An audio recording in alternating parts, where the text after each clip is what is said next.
Бүгінгі видеода біз ерекше саяхатқа аттанамыз. Себебі Астана қаласынан 150 шақырым жерде орналасқан ғажайып қорғалжын қорығына барамыз. Бірақ бұл бәрі емес. Сендерге қызық болсын деп сапарымызды жалғастырып Астанадан 80 шақырым жерде орналасқан Бүрсуат көліне де соғамыз. Олай болса белдіктеріңізді тағуды ұмытпаңыздар, ал біз видеоны бастаймыз.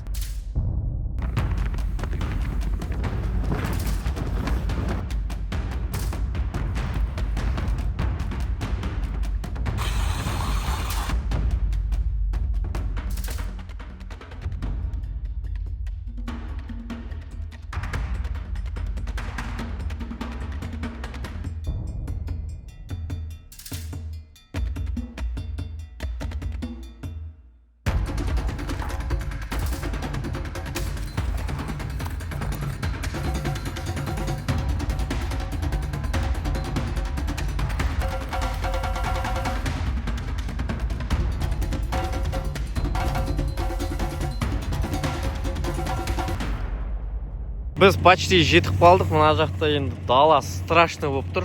Айнала бізде осындай. Бізде мына жақта бірінші машина тіреліп қалды. Қазір енді осыны шығарамыз. Тағы, артқа.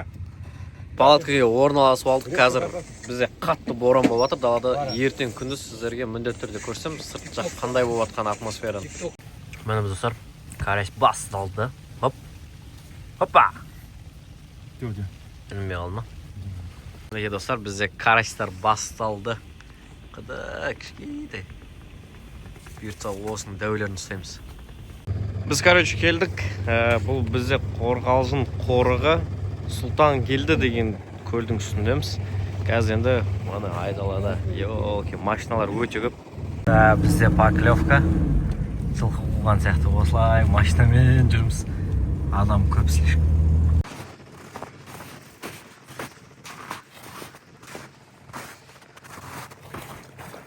Опа. Бар. Біріншісі кетті, 0-дан кеттік, короче. Баршамыздың арманымыз бар, ал ол армандарды орындау ақша талап етеді. Қазіргі кезде ақшаны онлайн табуға болады. Оның шешімі Pocket Broker. Описанияда тұрған менің сілтемеме өтіп, промокод деген жерге рыбак 2025 деп жазсаңыздар, бірінші депозитқа бонус береді. Сосын аккаунтқа кіргеннен кейін реальный шотпен лонг-шорт басып торговляны бастауға болады. Лонг-шорт дегеніміз не? Қарапайым тілмен айтқанда, астыға үстіге купить продать басып торговляны бастауға болады. Дым қиындық жоқ. Ең бастысы промокод деген жерге рыбак 2025 промокодын жазып, депозитқа 100% бонус алып, сауда жасай берсеңіз болады. 4 сауда режимі бар. Олар: жылдам сауда, биржалық сауда, Forex MT4, Forex MT5. Pocket Broker'де 130-тан астам активтер бар. Сондай-ақ акциялар мен криптовалюталар қарастырылған. Көптеген активтер ұсынылған 92%-ға дейін қайтарады және олар 24/7 қолжетімді. Пайдаланушыларға бәрі оңай, интерфейс оңай етіп жасалған. Сондай-ақ клиенттерге көмек 24/7 жұмыс жасайды. Платформаға келетін болса, Google Play, Xiaomi десктопта бар. Тапқан ақшаны шығаратын тәсілдер көп. Мысалы, крипто арқылы, яғни тронға шығаруға болады.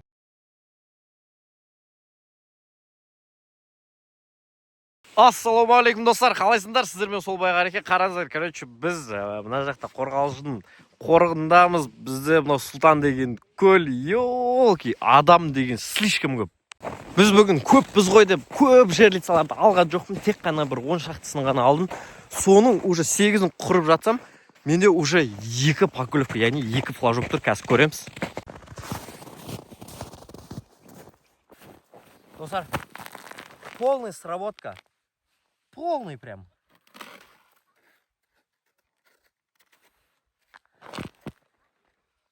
Так, мұзды сындырып алдым.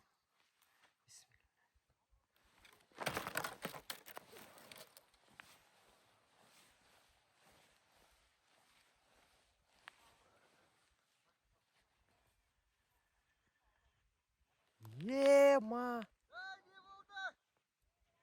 Полный сработка маған тістеп кетіп қалған ғой. Живет істері қайттан салам. Кеттік, екіншісіне барамыз. Алғашқысы бізді что-то не фартовый болды. Кеттік, екіншісіне барамыз. Не, сауына жақта қар деген, қалың, жос. Ал кеттік, көреміз.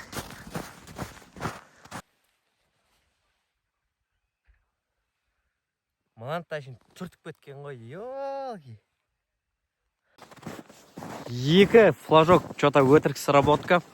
Либо біз ұстай алмай қалдық, қашып кетті деген сияқты варианттар көп. Но ничего, бізде күн енді басталып жатыр. Бұл соңғы емес, сондықтан кеттік. Мынау мен қасымда ағалардың ұстаған балыға. Так. Короче, стандарт пока что. Ал мынау енді точно просто такой стандарт емес сияқты. Өйткені уже көрініп тұр, бұл дәу. Міне, уже мынандай. Уже короче, мынау әлі базға жоқ, салмағы бар екен. Бір 2-4 па болып қалады ау. Мына көкем әкесінің үйіндегідей кеу отыр ғой. Тұре. Так, бұл бізді жаңағыдан кішкентай сияқты. Ой. Мынау вариант енді точно. Мына көзің қарасай. Ёпты. Так, мынау бізде 3 бар енді. Мынада 3 бар. Ал мына лунка, короче. Обычно лункалар сияқты. Емес, себебі бұдан бізде уже 2 щука шыққан болатын. Так, бұл екеуі енді стандарт. Бізде, короче, қасымыздағы ағалардың ұстаған ең дәу балығы. Бұл... Мына щука, достар. Ой, енді әжептеуір дәу. Сол бағанағы 3 килоға примерно. Одан көп шығар, может. Менің көптен күткен поклевкім. Лескіні ойнатып жатыр еді. Камераны қосып қойсам ойнатпай қалды. Кетті, достар, әкетті. Қазір осын шығарып көрем.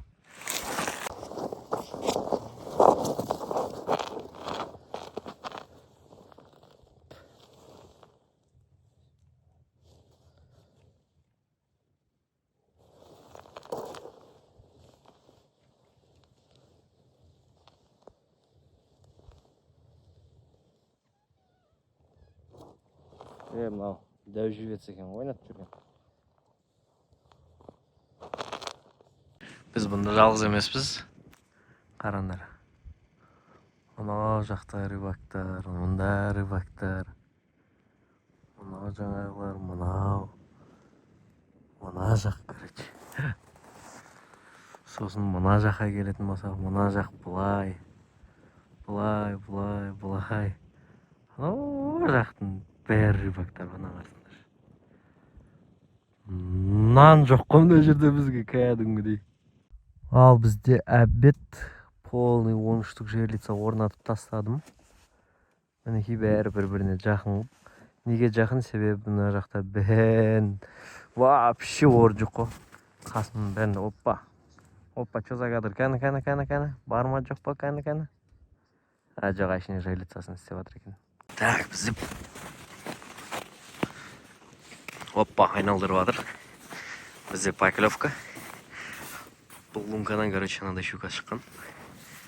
Қазір көреміз.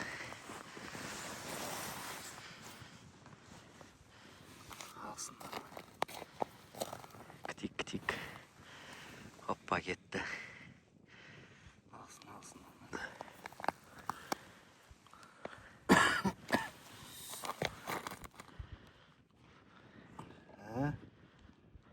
Детская.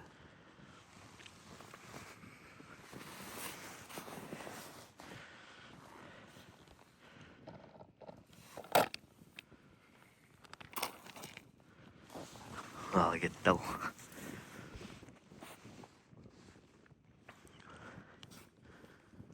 Бар ма? Оп. Шығып кетті ма?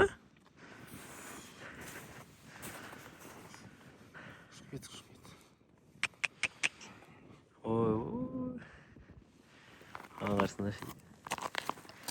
Елки. Так, ал тұс қайта поклевка. Ема деп тартады.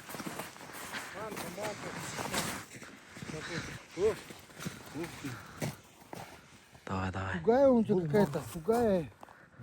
Пусти его. Ладно?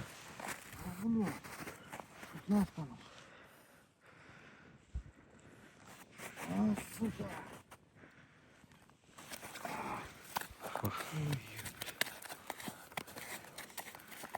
Россияда Оля дейтін досымыздан осындай подарка келді. Мынау бізде грелка для рук. Мына қараңыздар. Бүйтіп ашылады. Мынаны бір қолыңа, ананы екінші қолыңа ұстап аласың. Міне осылай жылтып тұра береді. Мынаны бүйтіп бассаң, там светтер жанады, короче, түнде мынау әдемі көрінеді. В общем, теманы қолды ысытып жатыр кәдімгідей. Мынау бізде, короче, бірінші сектордікі. Мынандай балықтар. Біз балыққа тамақ әкелсек бұлар ит әкелген ғой. Йоки, овчарка ғой еще. Күшігі, базар жоқ. Ал біз екінші секторға келе жатырмық. Мынау менің заттарым. Мына жақта окуньді қырып жатыр. Йоки. Міне, короче, окуньдар. Мына лункадан.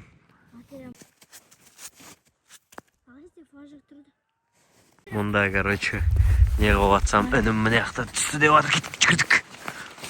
Ё-моё, наконец-то күттік қой біз мұны. Енді айналдырса жақсы болатын еді. Бірақ бұл айналып жатқан жоқ. Көрейік. Так. Что там не отыр мына жақ? Қайттан орнына жинақ қойдық. Окунь сияқты вообще тыртып кетіп жүрген. Алки қуанып келсек. Опа, достар. Мынау бізде үлкен жебес тұр.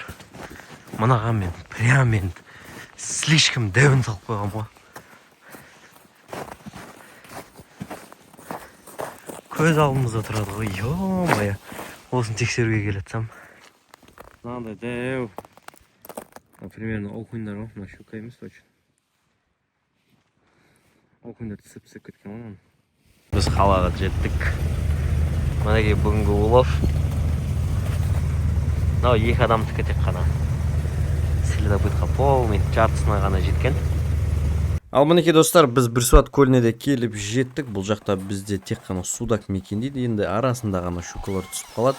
Сондай окунь и судың түбі жағында рактар да бар.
Біздің Бірсуатқа келгендегі мақсатымыз следопыттағы достарымыздың жіберген үлкен палаткасын құрып, ішінде бешбармақ жасап, контенттің нағыз түбін түсіру керек болатынбыз. Но бірақтан да осы Бірсуатқа екінші рет келсем де, біріншісінде де, екіншісінде погодаға қарап шықсақ та, осылай боранға түсіп қалып жатырмыз. Сол боран желдің кесірінен біз үлкен палатканы құра алмадық. Ал кішкентай палатканы біз өкінішке орай алмаған едік, яғни осы үлкенге сеніп.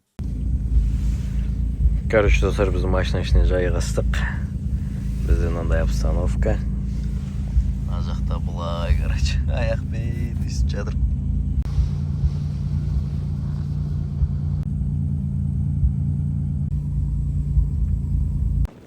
Так, достар, біз ұйқыдан тұрдық, дала. Йол, көрінбейді. Өтек.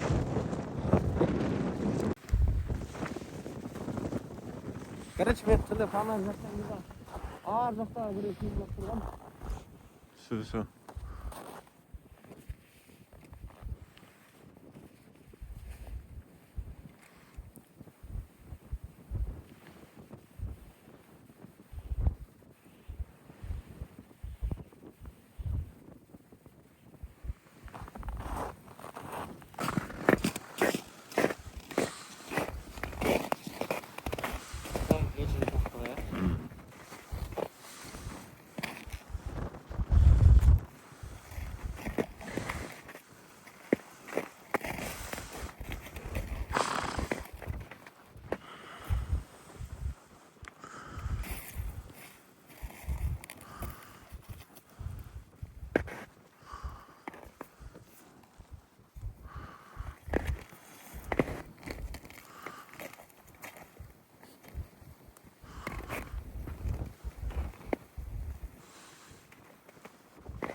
Есть.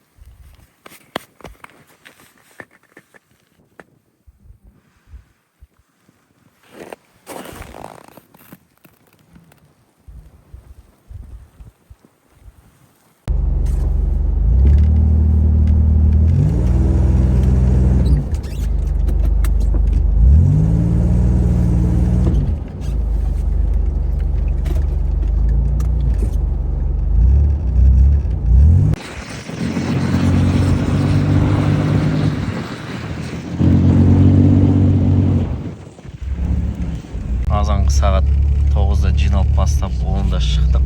Қазір сағат 2 болып қалды. Біз жолға енді жеттік, короче. Трактор келді көлдің аяқталған жеріне. Содан бастап уже жолға ішіміз әкеп тастады. Ал бірақ көлдің ішінде 3 машина болып әжептәуір әбірштік, енді базар жоқ. Әне достар, біз шықтық. Елки, әдемі болды. Базар жоқ, өте қызықты оқиға. Сіздер үшін мінеке достар, осындай контент түсіру үшін осындай погодаға дым қарамай өзіміздің темір тұлпарға сеніп алып, бірақ көп сене бермеңіздер, болмайды екен. Өйткені менде по-любому объем рұқсат етеді негізі. Осылай міне ана екі жолдастарды тоже шығардық. Осымен рыбалка өз мәресіне келіп жетті достар. Міндетті түрде каналға тіркеліп лайк басып ұмытпаңыздар. Ал сіздердің әрекелеріңіз сіздер үшін тағы да бір осындай қызықты оқиғаларға шығатын болады. Всем пока, чао, давайте.